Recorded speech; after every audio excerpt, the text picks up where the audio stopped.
வணக்கம். சங்கரம் சிவசங்கரம். என்னுடைய பெயர் சிவசண்முகம். எனக்கு ஒரு 60 வயது தொட்டு கொண்டிருக்கிறேன். நான் ஒரு 43 ஆண்டுகளாக டிரைவர் பணியை தொடர்ந்து கொண்டிருக்கிறேன். நான் இப்பொழுது நம்ம சிவசங்கர் பாபாவினுடைய பக்தர்களுக்காக நான் இந்த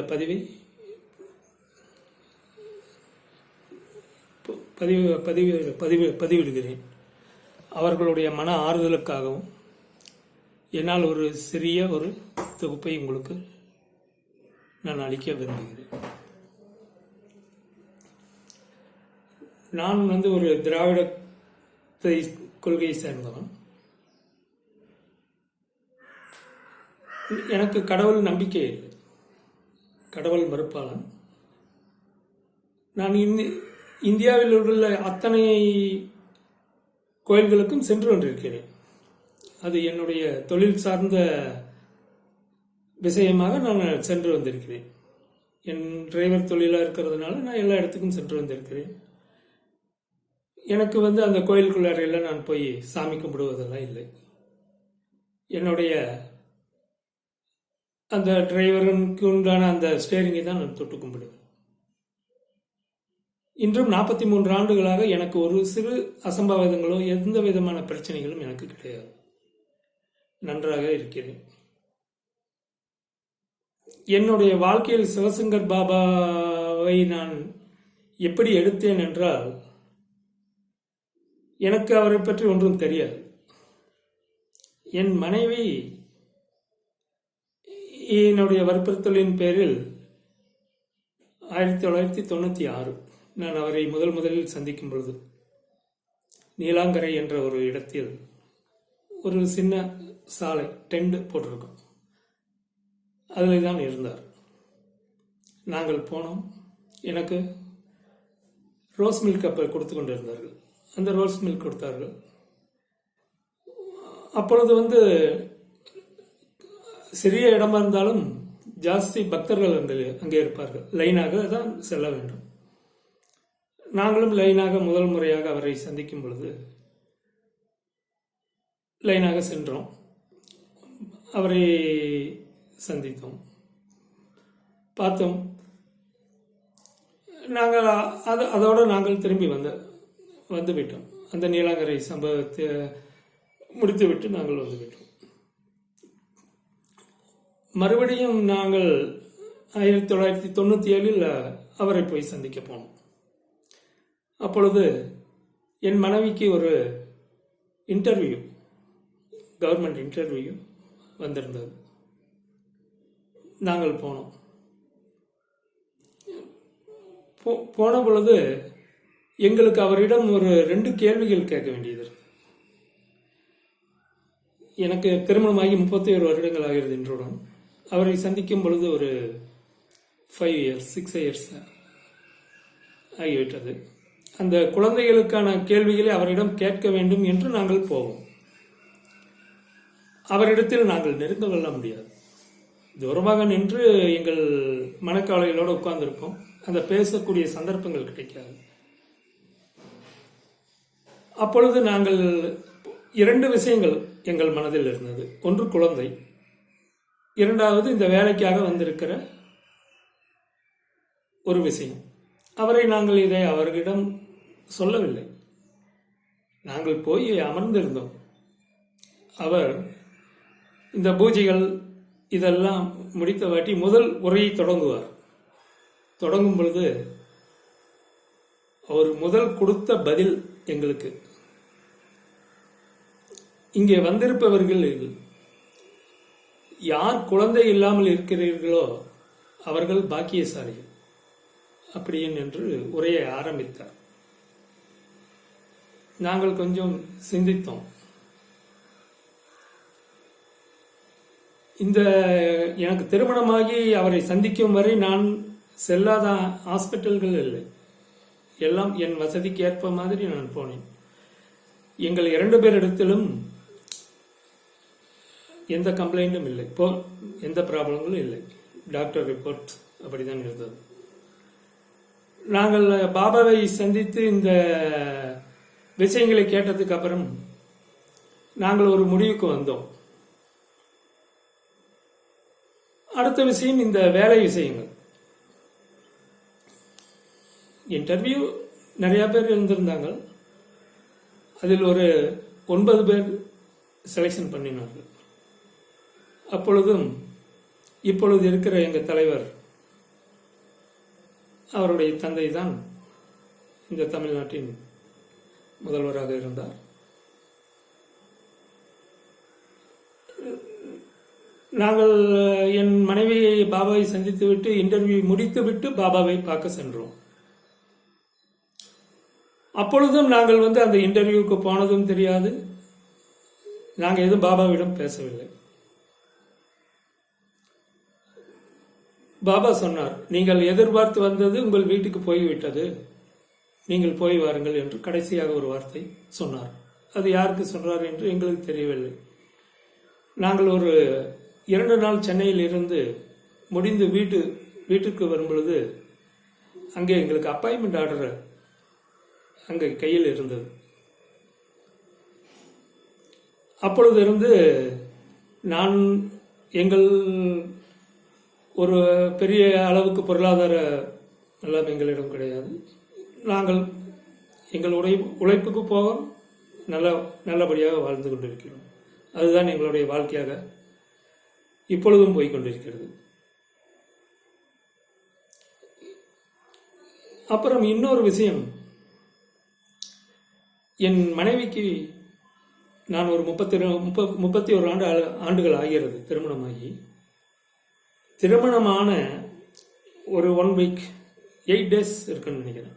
நாங்கள் ஒரு சினிமாவுக்கு போயிருந்தோம். அப்பொழுது என் மனைவி மூச்சு விட முடியாமல் மயங்கி தியேட்டர்லேயே மயங்கி விட்டார். அப்பொழுதெல்லாம் இவ்வளவு பெரிய ஹாஸ்பிட்டல்கள் எல்லாம் கிடையாது. எங்கள் ஊர் நாமக்கல் மாவட்டத்தில் இருக்கிற குமாரபாளையம் என்கிற ஊர். அங்கே ஜிஹெச்சில் தான் நாங்கள் என் மனைவியை தூக்கி கொண்டு நான் சென்றேன். அங்கே போனதும் என் மனைவிக்கு ஆக்சிஜன் வைத்தார்கள். வைத்து தற்காலிகமாக அந்த மூச்சு விடுவதற்கு சிகிச்சை கொடுத்தார்கள். அதன் பிறகு ஒரு 3 நாள் நான் ஹாஸ்பிட்டலில் இருந்துவிட்டு அவர்களை நல்லபடியாக கூட்டிக் கொண்டு வந்துவிட்டேன். இந்த என் மனைவியினுடைய கஷ்டங்கள் இந்த 2 வருடத்திற்கு முன்பால் வரைக்கும் நாங்கள் பாபாவிடம் இந்த கஷ்டத்தை சொல்லவும் இல்லை, அதை பற்றி நினைக்கவும் இல்லை, கேட்கவும் இல்லை. எங்களுக்கு குழந்தைகள் இல்லாத பட்சத்தில் எங்கள் சுற்றத்தார் உறவினர்கள் குழந்தைகளை என்னுடைய குழந்தைகளாக நான் எடுத்து விட்டேன். அதனால் எங்களுக்கு இதில் கவலை இல்லாமல் நாங்கள் இருந்தோம். அந்த சூழ்நிலையில் 2019 வருடம் டிசம்பர் 13ஆம் தேதி நான் எனக்குன்னு என்று என் மனதில் வைத்திருந்த குழந்தை ஒரு விபத்தில் தவறிவிட்டது. அதிலிருந்து நான் எல்லா விஷயங்களையும் நான் ரொம்ப ஒரு தைரியசாலி, எதுக்கும் பயப்பட மாட்டேன். நம்மிடத்தில் தவறில்லாத வகையில் நான் எதற்கும் பயப்பட மாட்டேன். அந்த சூழ்நிலையில் நான் எந்த ஒரு மன நிம்மதியெல்லாம் இழந்து வெளியே வர முடியவில்லை. சரி, பாபாவை பார்க்க போகலாம் அப்படி என்று இந்த 2 விஷயம், என் மனைவியினுடைய இந்த விஷயங்கள், இதை 2ஐயும் நினைத்து கொண்டு போயிருந்தோம். அப்பொழுது இதையும் நாங்கள் அன்னைக்கு எப்பொழுதும் நாங்கள் பாபாவிடம் பேசியது கிடையாது. எங்களுடைய குறைகளோடு உட்காருவோம். அந்த குறைகளுக்கு என்ன பதில் கிடைக்கிறது என்று அவருடைய விளக்க உரையில் எங்களுக்கு கிடைக்கும். அந்த விளக்க உரைகளுக்கு நாங்கள் எடுத்துக்கொண்டு வந்தவாட்டி அந்த விஷயங்கள் எங்களுக்கு கை கொடுக்கும். இதுதான் பாபாவினுடைய அந்த பவர். அப்பொழுது இந்த குழந்தை தவறியதிலிருந்து வெளியில் வந்தேன். கொஞ்சம் மன ஆறுதலோட ஒரு 3 மாதங்கள் கழிந்தது.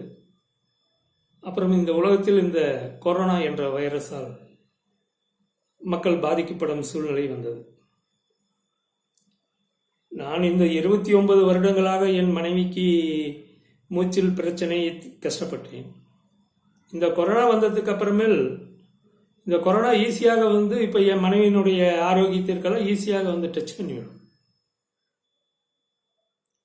ஆனால் இந்த 2 வருடங்களாக என் மனைவியை வந்து இந்த ப்ராப்ளங்களே எனக்கு போய்விட்டது. என் மனைவி வந்து இப்போ நல்ல ஆரோக்கியமாக இருக்கிறார். இது வந்து பாபாவினுடைய ஒரு செயல் வந்து எங்களுக்கு வந்து இன்னைக்கு திருப்திப்படுத்தியது. இப்பொழுது பாபாவை பற்றி இந்த ஊடக செய்திகளை எல்லாம் கண்டு நாங்களும் மனம் புழுங்கி மனம் வருந்தி தான் உட்கார்ந்திருக்கிறோம். பாபா வந்து அவரை எனக்கு பிடித்த விஷயங்கள் என்ன என்றால், கடவுள் அப்படி என்றெல்லாம் இல்லை, அவர் ஒரு நல்ல மனிதர். சிலர் புக்கு பார்த்து படிப்பார்கள், சிலர் நோட்ஸ் எடுத்துக்கொண்டு வந்து படிப்பார்கள். அவர்களும் அவர்களுக்கு உண்டான திறமைகளை வெளிப்படுத்துவார்கள். பாபா என்ற மகான் ஒவ்வொரு வார்த்தைகளும் உதிக்கும் பொழுது அவர் வந்து அந்த ஸ்பிரிட்லேயே இருக்க மாட்டார். அவருக்கு டிரான்சாக்ஷன் வந்து வேற எங்கேயே இருந்து வரும். அந்த டிரான்சாக்ஷன் தான் அவர் வந்து ஃபீச்சாக கொடுப்பார். அதுதான் நடந்து கொண்டிருக்கிறது, இன்றும் நடந்து கொண்டிருக்கிறது. பாபாவை பற்றி நாமல் ஒருவருக்கு புரிய வைக்க முடியாது. பாபாவை சந்திப்பதற்கு ஒரு ஆத்ம சம்பந்தம் வேண்டும். அந்த ஆத்ம சம்பந்தம் உள்ளவர்கள் மட்டும்தான் அந்த பாபா இடத்தில் கால் வைப்பார்கள். அதுவும் எனக்கு நன்றாக புரிந்தது. இனி பாபாவினுடைய எக்ஸலண்ட் வந்து இனிமேல் தெரியும். இப்ப வந்து பாபாவினுடைய பக்தர்களுக்கு பாபாவை தெரியும்.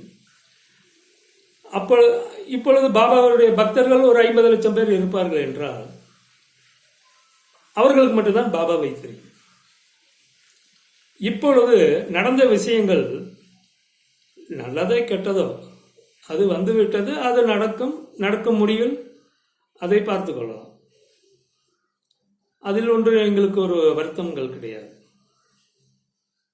ஒரு வருத்தங்கள் இருக்கும். இந்த முதிய வயதில் அவர் இதையெல்லாம் ஃபேஸ் பண்ண வேண்டியது வந்துவிட்டது என்ற அந்த வருத்தங்கள் இருக்கும். ஆனால் அவர் வந்து மனிதருக்கு அப்பாற்பட்ட ஒரு மகான். அவருக்கு இதெல்லாம் ஒரு பெரிய விஷயங்களாக இருக்காது. பாபா பக்தர்களாகிய நீங்கள் தான் மனதை புண்படுத்தி கொண்டிருக்கிறீர்கள். நான் அதை வந்து உங்களுக்காக இதை சொல்ல வேண்டிய ஒரு கட்டாயம் இருந்தது. அதனால் உங்களிடத்தில் நான் இதை பகிர வேண்டியதாகிவிட்டது. நீங்கள் இப்பொழுது பாபாவினுடைய சம்பவத்திற்காக நீங்கள் வந்து வருந்தப்பட வேண்டாம். இந்த ஒரு பெரிய பிம்பங்களை எல்லாம் பார்த்து பயப்படவும் வேண்டாம். இதெல்லாம் ஒரு மாயை. இதெல்லாம் பாபாவை விட்டு விலகிவிடும். நீங்கள் பாபாவை நல்லவர் என்று நீங்களாம் சர்டிபிகேட் கொடுக்க வேண்டியதில்லை. அவருக்கு சர்டிபிகேட் கொடுக்க வேண்டியவர்கள் மேலே இருக்கிறார்கள், அவர்கள் கொடுப்பார்கள். அப்பொழுது பாபாவினுடைய இந்த எண்ணிக்கை இன்னும் ஜாஸ்தியாக வரும். இப்ப பாபாவை தெரிந்தவர்கள் ஒரு பக்தர்கள் ஒரு 50 லட்சம் பேர் என்றால் உலகம் பூராவும் இப்போ பாபாவுடைய பேச்சு தான் இருக்கிறது. அதை நீங்கள் சிந்தித்து பார்க்க வேண்டும். இது எதற்காக நடந்தது? பாபாவை தெரிந்துக்கு இந்த உலகம் பூராம் தெரியக்கூடிய விஷயம் ஒன்று நடந்திருக்கிறது. அது பெரிதா? பாபாவினுடைய குற்றச்சாட்டை பெரிதா? குற்றச்சாட்டுங்கிறது நிரூபணத்தில் இருக்கிறது. இருக்கட்டும், அந்த நிறுவனத்திலே பாபா அதில் இருந்தார் என்றால் அவர் கூட தான் இந்த மக்கள் நிற்பார்கள். அவரை தெரிந்த மக்கள் அவர் கூட தான் நிற்பார்கள். அதில் எந்தவித மாற்றமும் இருக்காது. நான் ஒரு திராவிடத்தில் இருந்து வந்ததனால் நான் முதலில் நான் இந்த கவர்மெண்ட்டுக்காக ஓட்டு போட்டது உதயசூரியன். இந்த 2 மாதத்திற்கு முன்னால் போட்டதுக்கும் உதயசூரியன். அதில் இருந்து என் நிலை என்றும் மாறாது, இருக்க வரை என்றும் மாறாது, இடையிலும் மாறவில்லை. அதுதான் நான் கடவுள் இல்லை என்று சொல்லி வாழ்கிறவன். அது என்னை சுற்றி இருப்பவர்களுக்கு தெரியும், என் தொழில் சார்ந்த நண்பர்களுக்கும் தெரியும். இப்போ ஒரு மனிதன், நாமெல்லாம் மனிதன் தான். நம்ம மனிதனே எல்லாத்தையும் கற்று மறந்து விடுவதற்காக தான் மனிதனால் நாம் படைக்கப்பட்டிருக்கிறோம். இந்த ஒரு மனிதனால் மட்டும்தான் அழுக முடிகிறது, சிரிக்க முடிகிறது. நம்மை சுற்றி இருக்கும் இந்த விலங்குகள் எல்லாம் நம்மை விட நன்றாக வாழ்ந்து கொண்டிருக்கிறார்கள். நம்ம தான் வாழத் தெரியாமல் வாழ்ந்து கொண்டிருக்கிறோம். அதை தெளிவாக மக்களுக்கு எடுத்து உரைக்க வந்த ஒரு ஆளுமை மகான் தான் சிவசங்கர் பாபா. இப்பொழுது இந்த ஊடக செய்திகளால் ரொம்ப ஒரு அவதூறு பரப்பப்படுகிறது. எப்பொழுது ஒரு பெரிய அவதூறாகவே பரப்பிக்கொண்டு வருகிற கூட்டங்கள் அது பொய் என்று அவர்களுக்கே தெரியும். பொய்யை உறக்கச் சொன்னால் உண்மையாகும் என்று மூட நம்பிக்கையில் பேசிக் கொண்டிருக்கிறார்கள். அது அல்ல உண்மை. உண்மைதான், பொய் தான். நீ எத்தனை பேரை கூட்டிக் கொண்டு வந்து சொன்னாலும் அது பொய் தான். ஓகே, அது ஒரு புறம் போகட்டும். நான் இப்போ ஒரு 10 வருடங்களுக்கு எனக்கு இந்த கவர்மெண்ட் மாறி வர வேண்டும் என்று ஒரு பிரேயர் நான் எப்பொழுதும் என் மனதில் வைத்திருப்பேன். இந்த எலெக்ஷன் டைமில் கூட நான் பாபாவை சந்திக்க சென்றிருந்தேன். இப்போ இந்த கடந்த சிவராத்திரி என்று ஒரு 3 நாள் அங்கே ஸ்டே பண்ணியிருந்தேன்.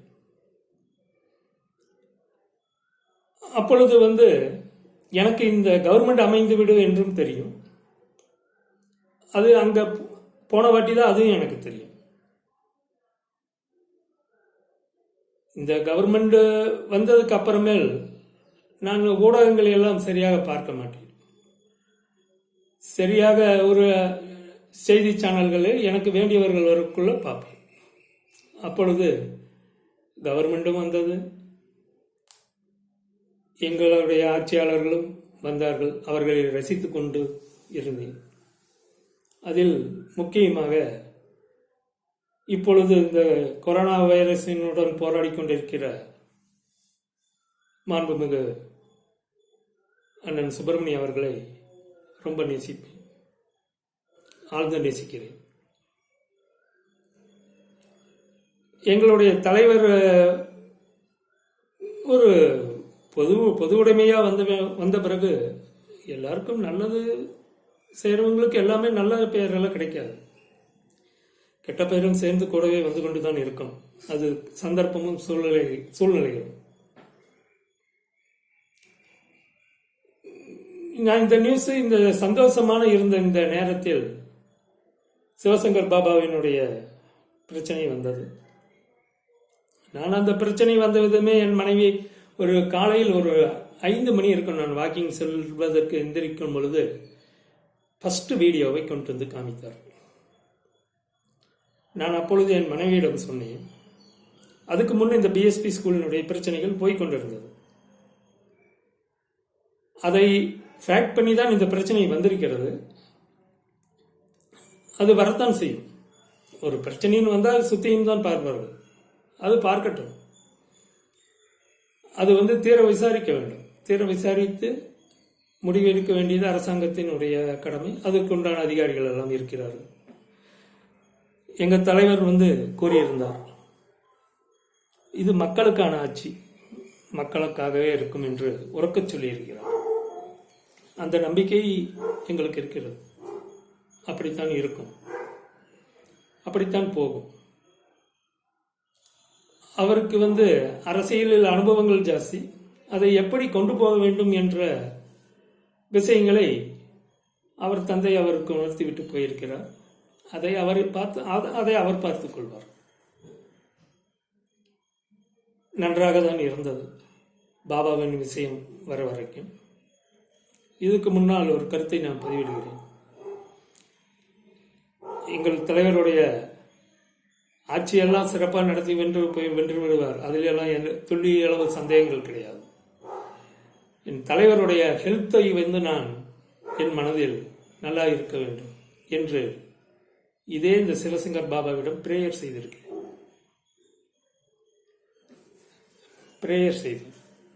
அப்பொழுது கடைசியாக பாபாவுடைய ஃபீச்சு ஒரு அந்த பௌர்ணமிக்கு நேரடியாகவே வந்தேன். அந்த பௌர்ணமிக்கிலிருந்து நான் திரும்பி அங்கே வரவில்லை. அப்பொழுது இந்த பாபாவுடைய சத்சங்கங்களை நான் டிவியை ஆன் பண்ணி விடுவேன். அவர் எத்தனை மணிக்கு வருவாரோ ஒரு 15 நிமிடத்திற்கு முன்பாகவே எங்கள் வீட்டில் அதுதான் ஓடும், வேற எதுவும் ஓடாது. அப்பொழுது கடைசியாக சொன்ன வார்த்தை பாபா நம்மால் தான் வந்திருக்கிறார் அப்படி என்று சொல்லிவிட்டு முடித்தார். முடிக்கக்குள்ள நான் கேட்டது பாபாவிடம் அவருடைய ஆரோக்கியம் நல்லாக இருக்க வேண்டும், அவருக்கு எந்த ஒரு பிராபலங்களும் வரக்கூடாது அப்படின்னு தான் நான் வேண்டியிருந்தேன். அதை என்னுடைய மனக்குமரலை சொல்லிவிட்டு நான் வந்துவிட்டேன். இப்பொழுது இந்த ஊடக செய்திகள் ரொம்ப ஒரு அருவருக்கத்தக்க செயல்களாக இந்த ஊடகங்கள் பரப்பிக் கொண்டிருக்கிறது. பாபா நல்லவரோ கெட்டவரோ அது விசாரணையின் முடிவில் தீர்ப்பில் வெளியாக வேண்டிய விஷயங்கள். அந்த தீர்ப்பில் எது உண்மையோ எது பொய்யோ அது நிரூபணமாகும். அதுக்குண்டான தண்டனை செய்தவர் இருந்தாலும் பெறுவார்கள். இதை வெளியில் கொண்டுட்டு வந்தவர்களும் தண்டனை பெறத்தான் போகிறார்கள். இதில் ரெண்டும் யாருக்காவது ஒருத்தருக்கு தண்டனை உண்டு. அந்த தண்டனை காலம் முடிவு செய்து கொள்ளட்டும், அதுக்கு நாம விட்டு விடுவோம். இந்த ஊடகங்களில் வர செய்திகள் ரொம்பவும் இந்த பெண்களை எல்லாம் முகம் சுளிக்க வைக்கிறது. ஆகையால் இந்த ஊடகம் ஏதோ பலனை எதிர்பார்த்து செய்கிறார்கள் என்ற ஒரு தோணல்கள் தான் எனக்கு தெரிகிறது. ஓகே, அவங்களுக்கு இப்பொழுது இதை செய்ய வேண்டும் என்ற ஒரு நிர்பந்தம் இருக்கலாம், செய்யட்டும், ஒன்றும் பிரச்சனை இல்லை. அந்த நிர்பந்தத்திற்காக வேண்டி ரொம்பவும் கீழ்த்தரமாக போய் செய்ய வேண்டாம் என்று இந்த ஊடகங்களை இனிமேலும் இந்த ஊடகத்துறை நண்பர்கள் இதை